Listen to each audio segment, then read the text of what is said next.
میں کافی زیادہ کتابیں پڑھتا ہوں اور over the span of time, over the span of life I have read many books. کچھ کتابیں ایسی ہیں جو کہ میں نے بہت بار رپیٹ کی ہیں، مطلب بار بار پڑھی ہیں. ایک کتاب ہے جس کے بارے میں آج جس کا میں تھوڑا سا خلاصہ پیش کرنا چاہتا ہوں، نپولین ہل کی کتاب تھنک اینڈ گرو ریچ. میں اس کے بارے میں تھوڑا بولتا رہا ہوں کیونکہ میں اس کو چوتھی پانچویں بار ابھی وہ کتاب پڑھی ہے. وہ بڑی اتنی زبردست کتاب ہے کہ اس سے میں نے بہت کچھ سیکھا اور اس نے بالکل میری جو تھنکنگ پیٹرن تھی اس کو چینج کر کے رکھا. تو وہ جو رچ کہتا ہے تھنک اینڈ گرو ریچ، وہ رچ صرف یہ نہیں ہے کہ پیسے کا رچ، وہ رچ ہے یہ ہے کہ رچنس بڑی قسم کی ہوتی ہے لائف میں. جو 3 ویری امپورٹنٹ رچنسز ہیں لائف میں، اس میں سے سب سے پہلی جو ہے وہ ہے ہیلتھ، آپ کتنے ہیلدی ہیں. اس کے بعد جو ہے امپورٹنٹ وہ ہے آپ کی فائنینشیل ہیں اور کس طرح سے آپ نے اپنی منی کو انویسٹ کیا ہوا ہے اور اس سے آپ کس طرح سے پیسیو انکم.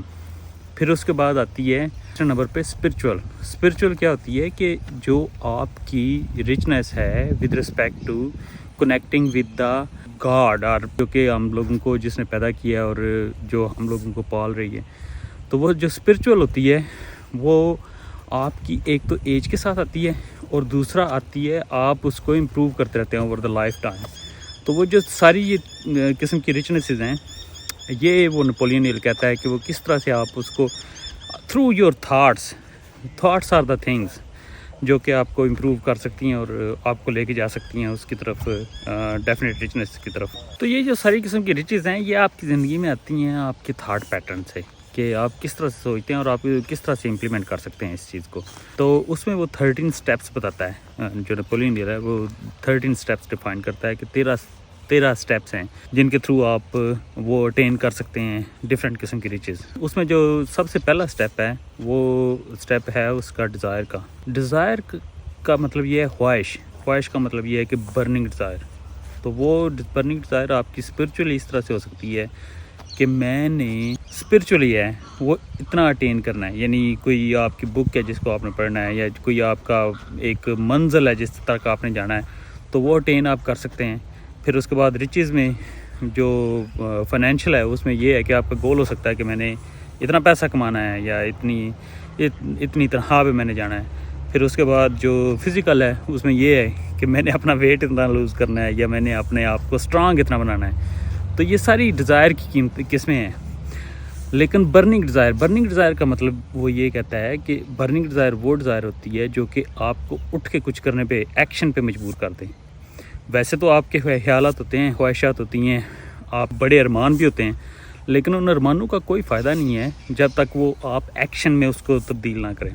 تو وہ جو ایکشن ہے وہ جب آپ کو کوئی چیز کرنے پہ مجبور کر دے تو وہ برننگ ڈیزائر ہوتی ہے. چاہے وہ کچھ اس طرح کی ہو کہ میں نے ایف ایس سی میں اتنے نمبر لینے ہیں فار ایگزامپل، یا ایچ ایس سی میں نے اتنا کرنا ہے، وہ برننگ ڈیزائر ہو. چاہے وہ ہو کہ میں نے جاب میں بہت اچھا کرنا ہے یا میں نے اپنا بزنس ڈیولپ کرنا ہے اور اس بزنس کو میں نے کھڑا کر دینا ہے. یہ ساری کی ساری برننگ ڈیزائر کی قسمیں ہیں اور اس پہ آپ اٹھ کے کام کرنا شروع کر دیں. صرف اور صرف یہ نہیں ہے کہ آپ خواہش کر رہے ہیں اور یہ خواہش خالی گولی خواہش ہے. جو یہ بک اس نے لکھی تھی نپولین ہل نے، یہ لکھی تھی دوسری جنگ عظیم کے بعد. اس وقت وہ ٹائم تھا جب ڈپریشن کا ٹائم تھا، ہائی ڈپریشن کا ٹائم امریکہ میں. تو وہ 3 پریزیڈنٹ کے ساتھ اس نے کام کیا. تو وہ پوچھتے تھے پریزیڈنٹس کی کیا ایکسپریشن کیا ہے. تو ایکسپریشن یہ تھا عوام میں جو پبلک تھی امریکن، وہ یہ تھا کہ آپ کسی قسم کی بھی کوئی اسپینڈنگ نہ کریں. انہوں نے ساری اسپینڈنگ اسٹاپ کر دی تھی، پوری طرح ڈپریشن تھی، بزنس ڈاؤن تھے، everything was down, nobody was thinking positively, stock market was down, everything was down. تو وہ جو پریزیڈنٹ تھا روزاویلٹ، اس نے اس کو کہا کہ یہ کس طرح سے ہم ان کو چینج کر سکتے ہیں. تو جو آلریڈی نپولین ہل تھا وہ ان کمیونیکیشن تھا اس کے ساتھ اینڈریو کارنیگی کے ساتھ، جو کہ بہت بڑا بزنس مین تھا. وہ اس کو کہتا تھا کہ تم اتنے زیادہ لوگوں کے ساتھ ملتے، سکسیزفل لوگوں کے ساتھ، تو تم اس طرح کرو کہ پازیٹیوٹی لے کے آؤ امریکن جو پبلک ہے اس کے اندر. اس نے کہا کہ ٹھیک ہے، میں نا انٹرویو کرنا شروع کرتا ہوں، دیکھتا ہوں کہ کس طرح سے میں کمپائل کر کے تو اس کے اوپر میں رائٹ کروں گا پیپر. تو وہ وائٹ پیپر رائٹ کرنے کے بجائے اس نے کیا کیا کہ اس نے بک لکھی، یہ تھنک اینڈ گرو ریچ. اس سے یہ اتنی مقبول بک ہوئی تھی، یہ 1835 میں آئی تھی. اس نے چینج کر دیا جو امریکنز کا سوچنے کا انداز تھا، جو تھنکنگ پیٹرن تھا ان کا، وہ اس کو بالکل چینج کر کے رکھ دیا. اس کو کس طرح سے چینج کیا؟ اس کو ہر طریقے سے چینج کر کے رکھ دیا کہ وہ پازیٹیوٹی آ گئی, بزنسز فلرش کرنا شروع ہو گئے, اور وہ تیسرے پریزیڈنٹ کے ساتھ اس کا تھا ٹینیور, وہ بڑا سکسیزفل رہا. تو وہ اگزامپل دیتا ہے جو نیپولین ہل ہے, وہ 500 لوگوں کا اس نے انٹرویو کیا اور اس نے یہ سبق حاصل کیا کہ جو سکسیس ہے وہ کس طرح سے آتی ہے, اور جو لوگ سکسیزفل ہوتے ہیں وہ سوچتے کس طرح سے ہیں. کیونکہ تھاٹس از اے تھنگ, جو سوچ ہے آپ کی وہ سب کچھ ہے.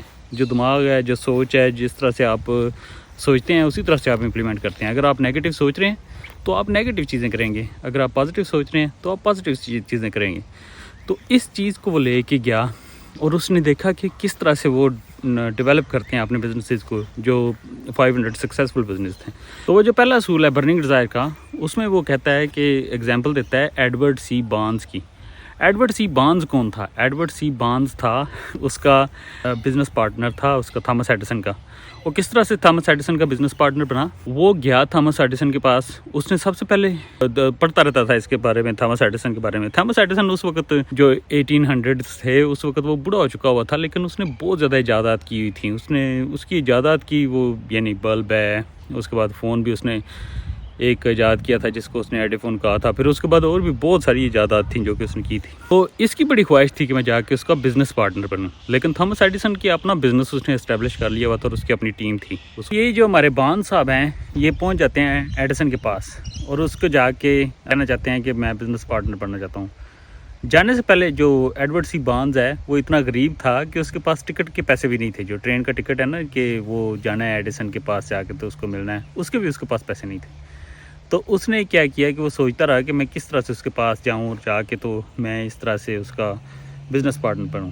تو اس نے جو ہمارے پیارے ایڈورڈ سی بارنز صاحب ہیں انہوں نے کیا کیا کہ فریٹ ٹرین کا ٹکٹ لیا. اس کے پاس اس نے سوچا تو تھا کہ میں جا کے بزنس پارٹنر بنوں, لیکن اس کے پاس اتنا وہ غریب تھا کہ ٹکٹ خریدنے کے بھی پیسے نہیں تھے, ٹرین کا ٹکٹ خریدنے کے. تو اس نے کیا کیا کہ اس نے ایک فریٹ ٹرین کے ساتھ کیا کہ مجھے لے چلو ادھر جدھر وہ نیو یارک میں رہائش تھی اس کی تھامس ایڈیسن کی, اور میں تمہیں پے کروں گا. تو وہ ظاہر ہے فریٹ ٹرین میں اس کا اتنا خرچہ بھی نہیں ہوا, تو اس پہ آ گیا ادھر اس کی رہائش کا پاس. جو تھامس ایڈیسن کے پاس پہنچا تو اس کے پاس پہنچنے کا اور اس سے بات کرنے کا بھی وہ اتنا نہیں تھا ٹائم.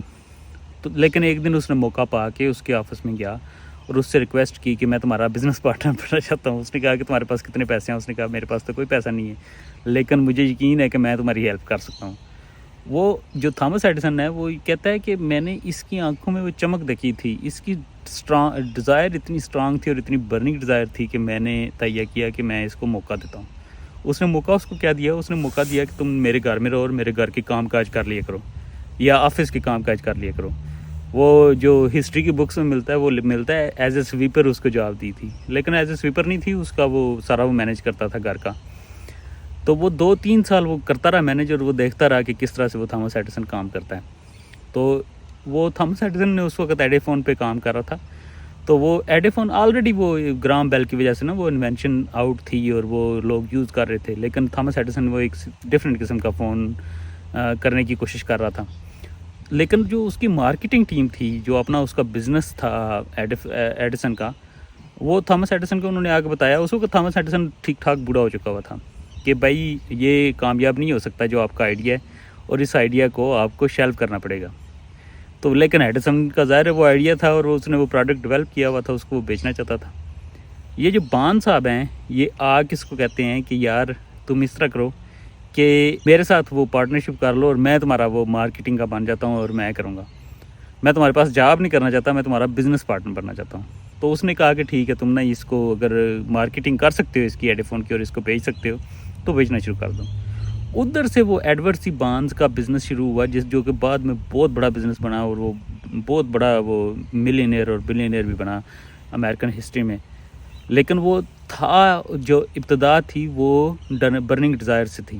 ایڈورڈ سی بارنز نے یہ نہیں کہا کہ میں نہیں جاتا ایڈیسن کے پاس, میں ادھر جاب کرتا رہتا ہوں, ایک دن موقع ملے گا تو میں اس کا بزنس پارٹنر بن جاؤں گا. اس نے اپنی جگہ چھوڑی, فریٹ ٹرین پہ چڑھا اور وہ چلا گیا ادھر اس کے پاس, تھامس ایڈیسن کے پاس. اس کے بعد وہ 2 سال تک معمولی جابیں کرتا رہا اس کی, تھامس ایڈیسن کی. اس نے یہ نہیں کبھی سوچا کہ میں آئی ول گیو اٹ اے گو, 6 مہینے تک دیکھوں گا, اگر اس نے مجھے نہ بزنس پارٹنر بنایا تو میں ادھر سے موو کر جاؤں گا. یہ اس نے بالکل نہیں کہا. وہ اس کا ایک ہی تہیہ تھا کہ میں نے جانا ہے اور جا کے میں نے اس کا بزنس پارٹنر بننا ہے، اور بن کے رہا ایٹ دا اینڈ۔ تو اس سے وہ نپولین ہل کہتا ہے کہ وہ 500 جو پیپل اس نے انٹرویو کیے تھے، اس میں وہ ایڈیسن بھی تھا اور یہ ایڈورڈ سی بارنز بھی تھا، کہ جو برننگ ڈیزائر ہے نا وہ بہت ضروری ہے۔ برننگ ڈیزائر آپ کو فورس کرتی ہے کہ آپ اٹھ کے کچھ کریں اس چیز کے لیے جو آپ کا آئیڈیا ہے، یا آپ جو سوچ رہے ہیں کہ میں نے یہ چیز اچیو کرنی ہے، چاہے وہ اسپرچول ہے، چاہے وہ فائنینشیل ہے، چاہے وہ جس طرح کی بھی ہے۔ پھر اس کے بعد اس نے کہا کہ جی میں وہ اگزامپل دیتا ہے، جو برننگ ڈیزائر ہے اس کی وہ اگزامپل دیتا ہے کہ جب آپ ایک تہیہ کر لیتے ہیں تو اس کے بعد آپ یہ نہیں سوچتے کہ اس کے کانسیکوینسز کیا ہوں گے، آپ کہتے ہیں کہ میں نے یہ اب کرنا ہے، آپ اور کوئی آپشن نہیں سوچتے کہ میں اس کا پلان بی کیا ہے، پلان سی کیا ہے، آپ کے پاس ایک ہی پلان ہوتا ہے اور پلان اے ہوتا ہے۔ اس کتاب کی جو اس کی سب سے اچھی جو بات مجھے لگتی ہے اور جو مجھے بڑی پسند ہے وہ یہ ہے کہ اس نے رسول پاک صلی اللہ علیہ وسلم کی 2-3 بار اگزامپل دی ہے اس میں as a very successful person, اور کیونکہ یہ تو بلیو نہیں کرتا ان پہ، لیکن اس کے باوجود اس نے ایگزامپل دی ہے ان اے ویری پازیٹیو وے۔ پھر اس کے بعد اس نے طارق بن زیاد کی ایگزامپل دی ہے جو برننگ ڈیزائر ہے، اس نے اس کو کہا ہے کہ اس کو میں برننگ ڈیزائر اس لیے کہتا ہوں کہ آپ کی ڈیزائر اتنی ہونی چاہیے کہ آپ کشتیاں چلا دیں۔ طارق بن زیاد جب ہسپانیہ پہنچا تھا تو وہ فوج اس کے پاس کام تھی، اور وہ جاتے ہوئے راستے میں وہ سمندری جب وہ جا رہے تھے جہازوں کے اوپر تو ان کو ڈفرینٹ قسم کی بیماریاں بھی لگ گئیں، تو وہ کافی بندے اس میں بھی فوت ہو گئے۔ وہ جاتے جاتے اس کا جو لشکر تھا وہ کم ہو چکا ہوا تھا، تو وہ پہلے بھی کافی بار وہ شکست کھا چکا تھا، اور ہسپانوی جا کے اس پہ بھی حملہ کر دیتے تھے، طارق بن زیاد پہ بھی۔ تو طارق بن زیاد نے کہا کہ جی میں نے اب جانا ہے، اور میں اب ڈو اور ڈائی ہے، یا میں مر جاؤں گا ادھر، میں واپس نہیں آؤں گا۔ اور وہ واپس واقعی نہیں آیا، وہ گیا اپنی فوج لے کے، جو بھی بچی کچی فوج تھی ان کے سامنے ان کو حکم دیا کہ یہ کشتیوں کو آگ لگا دو، ان کو کشتیوں کو چلا دیا، اور انہوں نے کہا کہ واپسی کا کوئی راستہ نہیں ہے، اب یا کرنا ہے یا مرنا ہے۔ وہ لڑے، انہوں نے فتح پائی، انہوں نے اسپین پہ حکومت کی بعد میں، لیکن اگر وہ کشتیاں نہ چلاتے ہیں، ان کے پاس آپشن رہتی کہ ہم بھاگ سکتے ہیں، تو ہو سکتا ہے کہ وہ بھاگ بھی جاتے ہیں، لیکن وہ چونکہ ان کی ایک ہی خواہش تھی کہ ہم لوگوں نے ہسپانیہ پہ قبضہ کرنا ہے اور اس کے بعد ادھر حکومت کرنی ہے، اور وہ انہوں نے بڑی جسٹ حکومت قائم کی ادھر ہسپانیہ میں، لیکن وہ جو ابتدا تھی وہ برننگ ڈیزائر سے تھی، جو کشتیاں اس نے جلا دی تھی اس سے اس کی خواہش اس سے اس کا ہوا تھا، وہ آپشن نہیں اس نے طارق بن زیاد نے کہا کہ اچھا ٹھیک ہے یہ آپشن دیکھ لیتے ہیں، یہ اگر ورک کیا تو ٹھیک ہے، اگر نہ ورک کیا تو پھر واپس چلے جائیں گے۔ وہ اس چیز کو ایکسپلین کرتا ہے، وہ کیوں کہتا ہے کہ جو ہے آپ کے پاس آپشن بی آپشن سی نہیں ہونی چاہیے۔ وہ ڈاربی کی ایگزامپل دیتا ہے، ڈاربی جو ہے بڑا سکسیزفل تھا مائننگ کا بندہ، تو ڈاربی بعد میں بہت سکسیزفل بنا انٹرپرینور، اور اس نے اپنا بزنس سیٹ اپ کیا، اس میں انشورنس کمپنی بنائی اس نے۔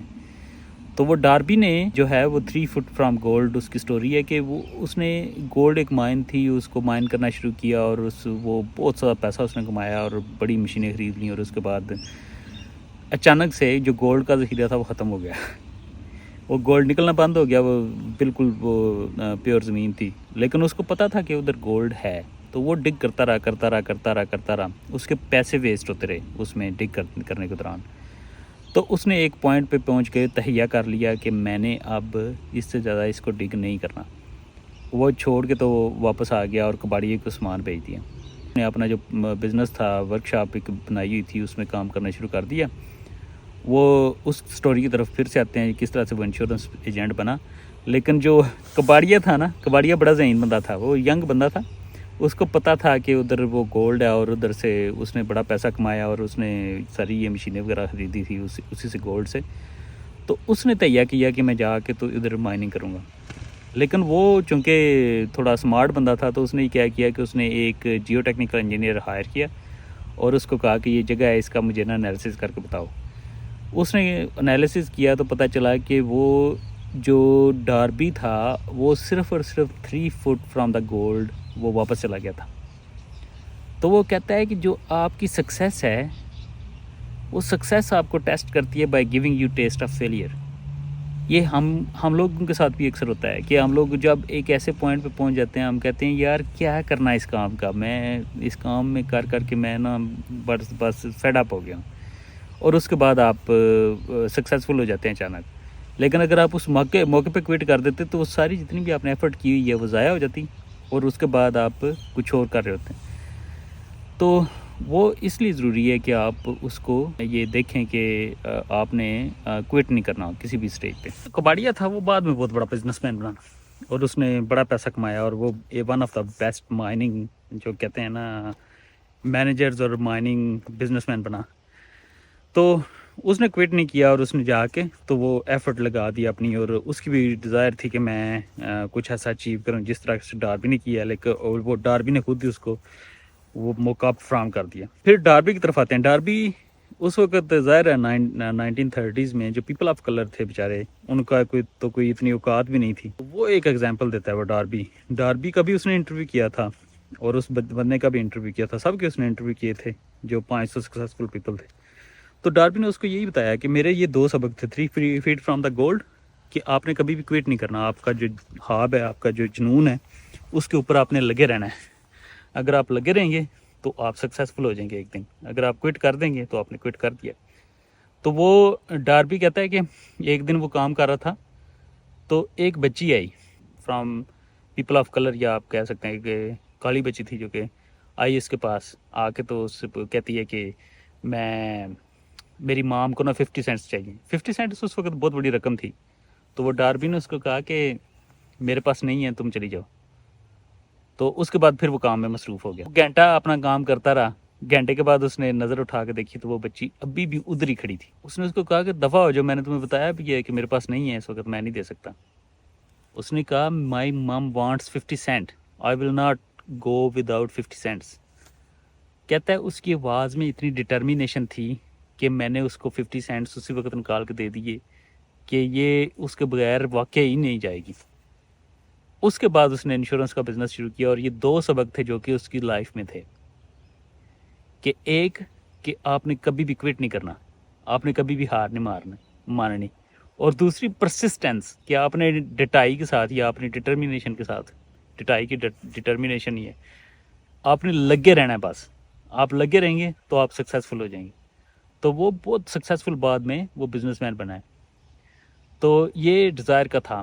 دوسرا وہ کہتا ہے فیتھ, جو سیکنڈ سٹیپ ہے وہ فیتھ ہے, جو 13 میں سے سیکنڈ سٹیپ ہے.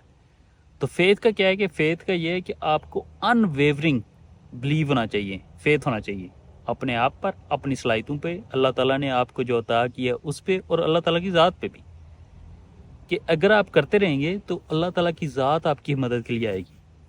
وہ جس طرح سے میں کہتے ہیں نا کہ جب آپ ایک چیز کو اچیو کرنے کی ٹھان لیتے ہیں تو قدرت بھی آپ کی مدد کرتی ہے. تو پھر اس وقت پہ آپ کو اللہ تعالیٰ کی بھی مدد آ جاتی ہے, جب ایک چیز کے اوپر ان ویورنگ آپ کا فیتھ ہوتا ہے کہ میں نے یہ کام شروع کیا ہے, میں نے اس کو کر کے رہنا ہے. چاہے وہ آپ کا کام اسپرچویلٹی کے متعلق ہے, چاہے وہ آپ کا کام فائنینشیل کے متعلق ہے, چاہے وہ آپ کا کام ہیلتھ کے متعلق ہے, چاہے وہ آپ کا کام اپنی فیملی کے متعلق ہے. فیملی ویسے اسپرچویلٹی کا پارٹ ہو جاتی ہے, کیونکہ family is an integral part of any life. تو یہ وہ کہتا ہے کہ بڑا ضروری ہے اس چیز کو دیکھنا کہ جو آپ کا فیتھ ہے اپنے اوپر پر اور اپنے اللہ پہ وہ ان ویورنگ ہونا چاہیے.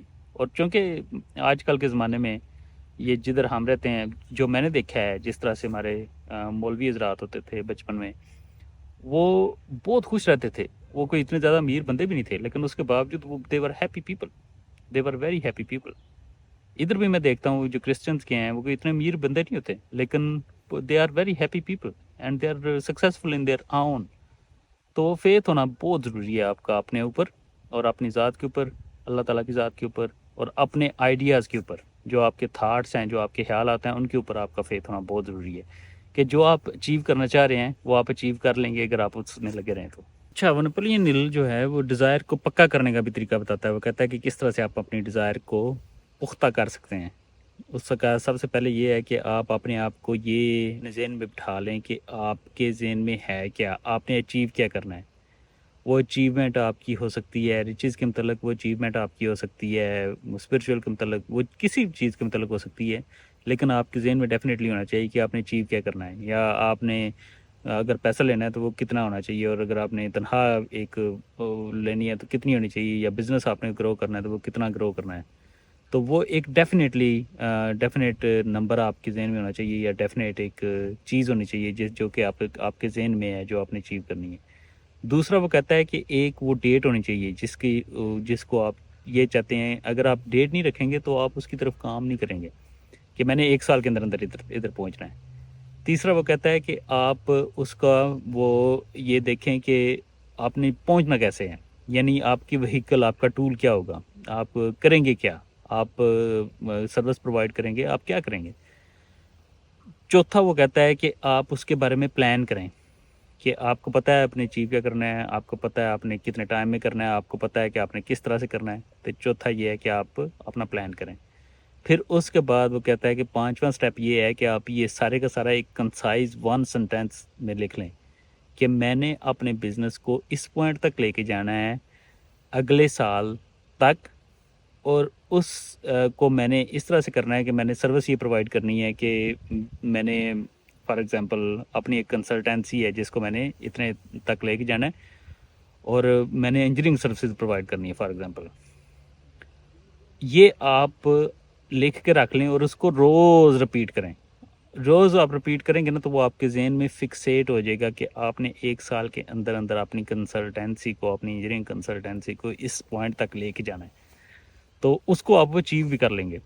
لیکن اگر آپ اس کو وہ روز رپیٹ نہیں کریں گے تو وہ یہ بعد میں آٹو سجیشن کا ایک چیپٹر ہے جس کے اندر یہ آئے گا کہ کس طرح سے آپ اس کو آٹو سجیسٹ کر کے اپنے ذہن کو یہ باور کرا سکتے ہیں. اچیو کرنے کے سے پہلے ہی آپ کے ذہن میں یہ آ جائے کہ میں آلریڈی اس پوائنٹ پہ ہوں کہ میری انجینئرنگ کنسلٹنسی اتنا ارن کر رہی ہے یا میرا بزنس اتنا بنا رہا ہے.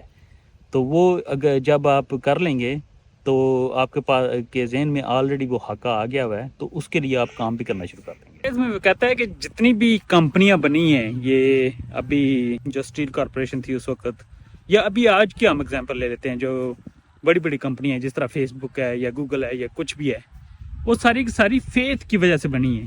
لوگوں کو فیتھ تھا اپنے اوپر, اپنی آئیڈیا کے اوپر, اور وہ اس فیتھ کے اوپر پکے رہیں تو وہ کمپنیاں فارم ہو گئیں, وجود میں آ گئیں. تیسرا پرنسپل وہ کہتا ہے auto suggestion of get grow rich. Auto suggestion کیا ہوتی ہے کہ آپ اپنے آپ کو سجیسٹ کریں, آٹو سجیسٹ کریں کہ کس طرح سے آپ امیر ہو سکتے ہیں.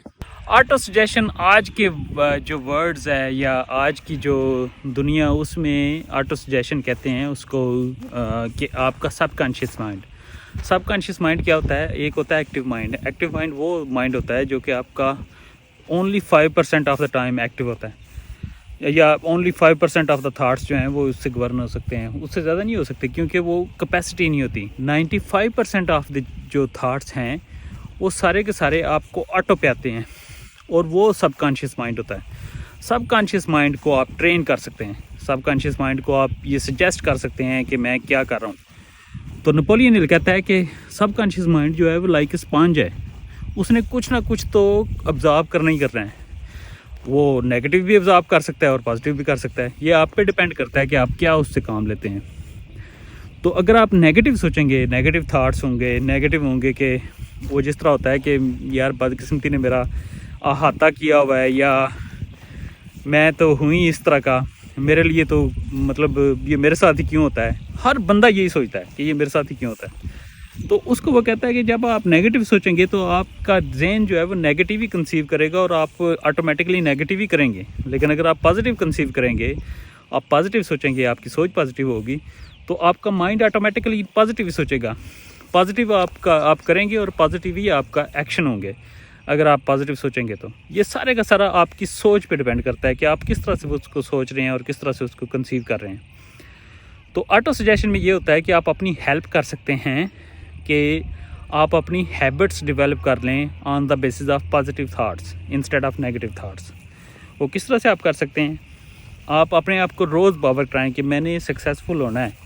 جو پہلے اسٹیٹمنٹ ہم نے کی تھی کہ میں نے اپنی جو انجینئرنگ کنسلٹنسی ہے یا اپنی کمپنی ہے یا میں نے اپنا جو کوئی بھی آپ کا آئیڈیا ہے اس کو میں نے اگلے سال تک اس نیج تک لے کے جانا ہے. میرا جو ٹارگٹ ہے وہ یہ ہے کہ میں اس کو, اگر مانیٹری ویلیو آپ نے دینی ہے تو اتنے پیسے میں کما سکوں گا اگلے سال تک, by providing a very very competitive engineering advice, یا by providing a very very good service to someone, to the people. وہ آپ کا بزنس ہو سکتا ہے, آپ کی جاب ہو سکتی ہے, آپ کا کچھ بھی ہو سکتا ہے. تو آٹو سجیشن کے ذریعے لوگ بڑا بڑا کچھ اچیو کر لیتے ہیں. وہ ہینری فورڈ کی اگزامپل دیتا ہے کہ اس کو جب اس نے آئیڈیا فلوٹ کیا نا کہ میں نے گاڑی بنانی ہے, تو لوگوں نے آ کے اس کو کہا کہ اگر یہ پہلے بن سکتی ہوتی تو کوئی اور بنا چکا ہوتا, تو یہ امپاسبل ہے, اس تھاٹ کو آپ رہنے دو. تو وہ کہتا ہے کہ اگر میں لوگوں پہ رہنے دیتا نا, لوگوں کی باتوں پہ رہتا یا ان کی سجیشن پہ جاتا, تو ہینری فورڈ کہتا ہے کہ لوگ یہی کہتے کہ ہمیں گاڑیاں نہ دو, ہمیں فاسٹر ہارسز دے دو, ہمیں تیز گھوڑے دے دو. تو کہتا ہے تیز گھوڑے تو کوئی سلوشن نہیں تھا. تو وہ پھر اس نے گاڑی ایجاد کی, اور اس کے بعد بھی جب گاڑی ایجاد بھی ہو گئی تو وہ روڈ پہ جب لے کے نکلتا تھا تو اس کے جو دوست تھے وہی اس کو کہتے تھے کہ یہ جو تمہارا آئیڈیا ہے یہ سارا بوگس ہے, یہ کبھی بھی سکسیزفل نہیں ہو سکے گا, یہ روڈ کے اوپر یہ زیادہ نہیں آئیں گی, اور جو ہارس کارٹس ہیں وہی سکسیزفل ہے. لیکن اس نے پروو کیا بعد میں, وہ ملینز آف جو کارز ہیں وہ اس کی زندگی میں بکی ہیں ہینری فورڈ کی. تو یہ صرف اور صرف اس سے تھا کہ اس کا فیتھ تھا, اس کی اسٹرانگ ڈیزائر تھی. ڈیزائر کیا تھی؟ برننگ ڈیزائر تھی. اور جو فیتھ ہے وہ بڑا تگڑا تھا, اور اس کے بعد اس نے آٹو سجیسٹ کیا. اس کے بعد چوتھا آتا ہے, جو چوتھا اصول ہے وہ ہے اسپیشلائزڈ نالج. جو اصول ہے اسپیشلائزڈ نالج والا وہ یہ ہے کہ دو قسم کے نالج ہوتے ہیں, ایک ہوتا ہے جنرل نالج اور ایک ہوتا ہے اسپیشلائزڈ نالج. جب ہینری فورڈ کے اوپر کیس ہوا تو وہ کورٹ میں اپیئر ہوا, تو وہ جو کیس تھا, وہ جو وکیل تھا وہ جرا کر رہا تھا, تو اس نے ہل سے پوچھا کہ تم کتنا پڑھے ہوئے ہو. تو وہ تو اسکول بھی نہیں گیا ہوا تھا, وہ بالکل اس کی واجبی سی تعلیم تھی. تو اس نے اس سے سوال پوچھنے شروع کر دیے کہ تم مطلب جب یہ فلاں جنگ میں وہ فلاں جنرل فوج لے کے گیا تھا تو وہ واپس ادھر کتنی فوج جو ہے وہ اس کی ماری گئی تھی.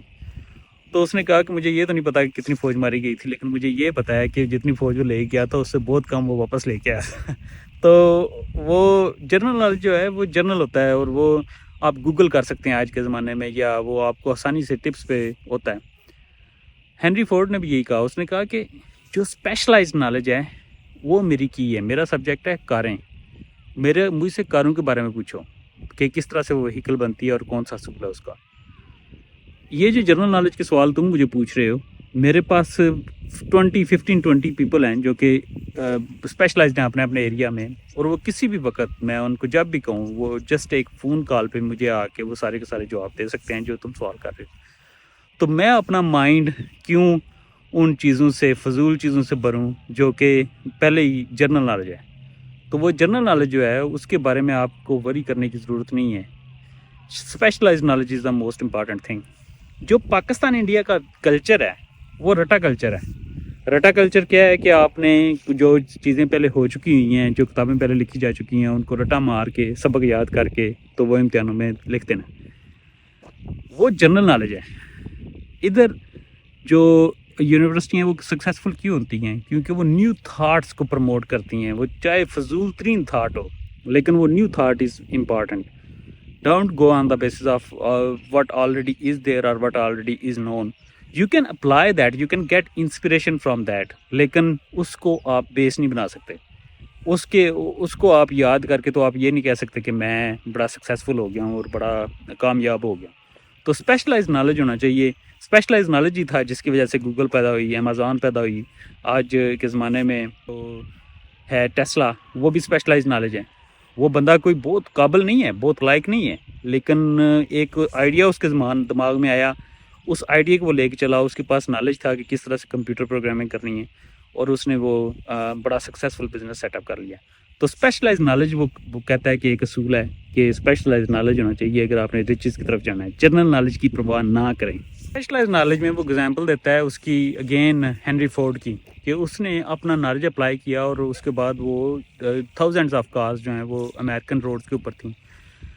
اور اسی طرح سے اینڈریو کارنیگی یا جو چارلز شواب تھا, اس نے بھی جو اسٹیل کارپوریشن بنائی, وہ اسپیشلائز نالج تھا. اسپیشلائز نالج کے ذریعے آپ ملینز بلینز آف ڈالرز ایک آئیڈیا کے تھرو کما سکتے ہیں. لیکن اگر آپ کا جنرل نالج ہے تو آپ کا جتنا بھی اچھا ہے وہ آپ کسی حد تک ہی جا سکتے ہیں. اس لیے وہ کہتا ہے کہ جو بندے پڑھانے والے ہوتے ہیں, جس طرح یونیورسٹیز کے ٹیچرز وغیرہ ہوتے ہیں, ان کے پاس بہت زیادہ نالج ہوتا ہے, بٹ جو ان کے شاگرد ہوتے ہیں، جو جا کے انوینشنز کرتے ہیں یا جو جا کے اپنی کمپنیز سیٹ اپ کرتے ہیں، they end up a lot better position اور a lot richer position than those professor جنہوں نے ان کو ایجوکیشن دی ہوتی ہے، کیونکہ ان کے پاس جنرل نالج ہے، ان کے پاس وہ نالج ہے جو کہ پہلے ہی دریافت ہو چکا ہوا ہے، نئی تھاٹ نہیں ہے. جبکہ جو بندے اسپیشلائز نالج کی طرف جاتے ہیں وہ کامیاب رہتے ہیں. اسپیشلائز نالج وہ یہ ہے کہ آپ کو ڈپینڈ کرتا ہے کہ آپ اپنا ذہن کس طرح سے یوٹیلائز کرتے ہیں to attain that specialize knowledge. اگر آپ کے ذہن میں وہ نالج ہے اور آپ اس کو ایکشن پلان پہ نہیں لے کے جاتے تو اس نالج کا بھی کوئی فائدہ نہیں ہے. تو اسپیشلائز نالج آپ کا ہوتے ہوئے بھی کوئی فائدہ نہیں ہے اگر آپ اس کو وہ ایکشن پلان میں نہیں لے کے جاتے. اسی طرح چھٹا جو وہ اصول وہ کہتا ہے آرگنائز پلاننگ. آرگنائز پلاننگ میں وہ کہتا ہے کہ اگر آپ کے پاس سب کچھ ہے، آپ کا ڈیزائر بھی ہے، آپ کا فیتھ بھی ہے، آپ کا آٹو سجیشن بھی کر رہے ہیں، آپ سب کچھ کر رہے ہیں، لیکن آپ کرتے ہی جا رہے ہیں، آپ عمل کچھ نہیں کر رہے، آپ نے پلان کچھ نہیں کیا، آپ جسٹ انے واہ کام کر رہے ہیں، تو ہو سکتا ہے آپ باگ ڈاؤن کسی ایک چیز میں ہو جائیں اور آپ کے آگے ایک بگر پکچر نہ ہو. تو بگر پکچر کا ہونا بہت ضروری ہے اور ایک پلان کا ہونا بہت ضروری ہے. وہ کہتا ہے ایک ساؤنڈ پلان ہونا چاہیے اور اس میں آپ اپنے جو ایک ماسٹر مائنڈ گروپ ایک بنا لیں، وہ چاہے آپ کی فیملی کا ہے، چاہے آپ کے فرینڈس کا ہے، چاہے آپ کے لائک مائنڈڈ جو بزنس پارٹنرز ہیں ان کا ہے. وہ ایٹ لیسٹ آپ 2 بار ملیں ہفتے میں اور اپنے تھاٹس شیئر کریں. اس سے کیا ہوتا ہے کہ ایک بندے کی جو سوچ ہوتی ہے وہ ایک بندے کی سوچ ہوتی ہے، جو 2 بندوں کی سوچ ہوتی ہے وہ ملٹیپلائی ہو جاتی ہے. وہ کہتے ہیں 11 بندوں کی سوچ ہو جاتی ہے، جو 10 بندوں کی سوچ ہوتی ہے وہ 100 بندوں کی سوچ ہو جاتی ہے. تو اسی طرح وہ اچیومنٹ بھی آپ کی 10 گنا ہو جاتی ہے جب آپ ایک اور بندہ ساتھ ملا لیتے ہیں. جب آپ 10 بندے ملا لیتے ہیں آپ کی اچیومنٹ 100 گنا ہو جاتی ہے. تو وہ اس طرح سے ہے. تو آج کل کے جو بزنسز ہیں وہ بھی اسی طرح چل رہے ہیں. جو انٹیلیجنٹ لوگ ہیں ان کو ساتھ وہ رکھتے ہیں. فار ایگزامپل گوگل ہے، امیزون ہے، فیس بک ہے یا ٹیسلا ہے، وہ سارے کے سارے اسی طرح چل رہے ہیں کہ وہ ایک ماسٹر گروپ بنا لیتے ہیں اور اس ماسٹر گروپ کے تھرو وہ پھر آگے چلے جاتے ہیں. پانچواں وہ کہتا ہے ڈیفینیٹنیس آف یور پلانز. اگر آپ نے پلان کو بنائے ہیں تو وہ پلان آپ کے وہ ڈیفینیٹ پلان ہونے چاہیے. یہ نہیں ہے کہ آپ ہر منٹ اپنا پلان چینج کر رہے ہیں. جب آپ چینج کریں گے تو لوگوں کو پتہ چل جائے گا کہ آپ کانفیڈنٹ نہیں ہیں اور آپ کو وہ فالو کرنا بند کر دیں گے یا چھوڑ دیں گے. تو definiteness of plans is very very important. اور چھٹا وہ کہتا ہے کہ doing more than what's expected. جب آپ زیادہ کرنا شروع کر دیتے ہیں جتنا آپ کو پے مل رہی ہے یا جتنا لوگ آپ سے ایکسپیکٹ کر رہے ہیں تو وہ لوگ آپ کو آٹومیٹکلی فالو کرنا شروع کر دیتے ہیں اور لوگ آپ کی رسپیکٹ کرنا شروع کر دیتے ہیں. 7ویں جو پراپرٹی وہ بیان کرتا ہے آپ ایک گڈ لیڈر کی، وہ کہتا ہے کہ اس کی پرسنالٹی بڑی پلیزنگ ہوتی ہے. جو لوگ غصے کرتے ہیں یا جو لوگ فرسٹریٹ ہو جاتے ہیں بہت جلدی، وہ کبھی بھی گڈ لیڈر نہیں ہو سکتے. جو پلیزنگ پرسنالٹی ہوتی ہے وہ لوگوں کو اٹریکٹ کرتی ہے اپنی طرف. اور وہ جو ہوتا ہے نا کہ معاف نہ کرنا، لوگوں کو دل میں بات رکھنا، وہ اس طرح کی لیڈرشپ کبھی بھی سکسیزفل نہیں ہو سکتی. تو جو لیڈرشپ کی یہ والی خصوصیت ہے، یہ بہت ضروری ہے کہ ایک پلیزنگ پرسنالٹی ہو. لوگ آپ کے پاس آئیں تو وہ آپ کے پاس دوبارہ آنا چاہیں. یہ نہ ہو کہ ایک بار آئیں تو دوسری بار کہیں یار کیا بندہ ہے یہ بکواس قسم کا، ہر چیز پہ غصہ کرتا ہے، ہر چیز پہ براؤن آتا ہے. تو وہ پلیزنگ پرسنالٹی ہونی بہت ضروری ہے. پلیزنگ پرسنالٹی سے ہی آپ کی رسپیکٹ ہوتی ہے اور آپ کے حلقۂ باب میں اضافہ ہوتا ہے. جو 8ویں پراپرٹی وہ کہتا ہے کہ ایک سمپتھی اور انڈرسٹینڈنگ ہونی چاہیے. ایمپتھی، سمپتھی اور انڈرسٹینڈنگ.